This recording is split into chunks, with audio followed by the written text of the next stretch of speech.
Serving all of San Diego, this is your Fox 5 News. Right now we're talking about relationship roadblocks, things that you might be doing to sabotage your love life and you don't even realize it.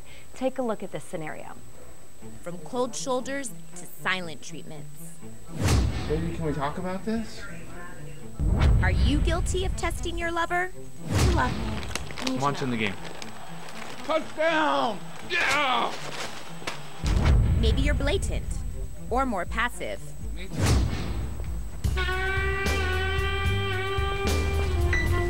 Dude, seriously? What? Is she hotter than me? No! What are you talking about? You were looking at her. No! The bottom line? This constant testing could destroy your relationship. The things our coworkers do for us. Did you hear that holler? That was real funny. Okay, Dr. Rose HARTZELL is a sex therapist. She's here to talk about how we test each other in our relationships and why we do this. Okay, so there's this new study out that says the majority of women admit that they do actually test their man to make sure he's worthy. Can you talk about some ways that we do test each other and why do we do this? So one test that they found was the most common test that women were doing was they were planning a vacation with their partner. So these are women that are dating. The survey was done on a dating website to see how their partner would react in the planning process and what a vacation would look like with their partner, see how an extended period of time with their partner would look.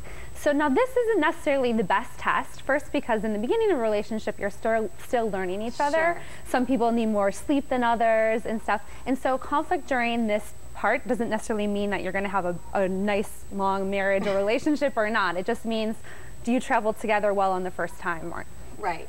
Is there anything good that can come from testing each other, or is this just a bad idea all the way around? Testing your partner can pretty much set your partner up for failure. 50% of these men were not living up to these tests, and then also lead your relationship for failure.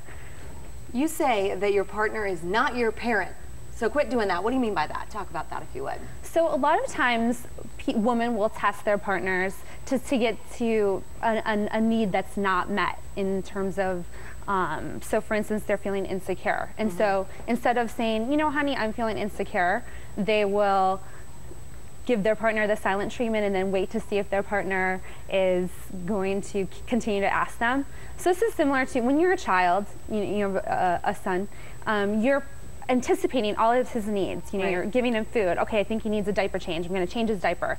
When you're an adult, sometimes you get in a relationship, you expect that same kind of from parenting from your partner. That's, you kind of look for someone that can meet those needs.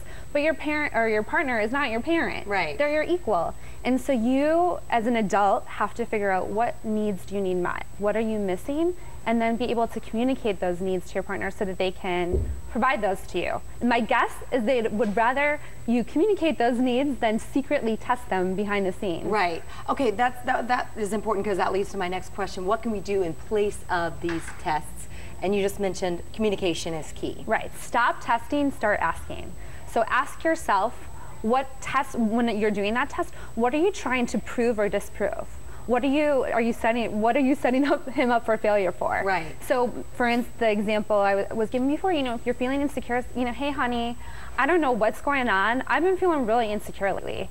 You know, maybe in the next couple of weeks, could you give me a little more verbal reinforcement? Right. And ultimately, sometimes, maybe if the insecurity is too strong, therapy might be indicated. Yeah. And maybe your partner can't provide for those needs. But for the most part, if you can stop testing, start asking, your lead for a better relationship. Because the bottom line is, it's not really fair to test somebody. It really isn't. It kind of just sets them up for failure, right? That's exactly what you're doing.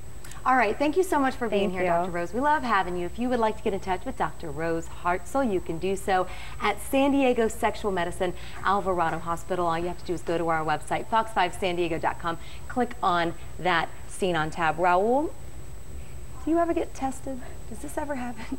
I feel like I'm being tested now. The answer is no. Yeah, I don't like this test. Don't test. His wife is perfect. Yes, my wife is perfect. Yes, thank you, Rose. Yes, thank exactly. You. Thank you. Set Good looking him up out. for success right there. That's no test. That's Oh, but you know, what are you gonna do? A shout out to all of our awesome crew behind the scenes here for Yes. a little clip too. No, Incredible acting. amazing acting. Thank you, ladies, very much.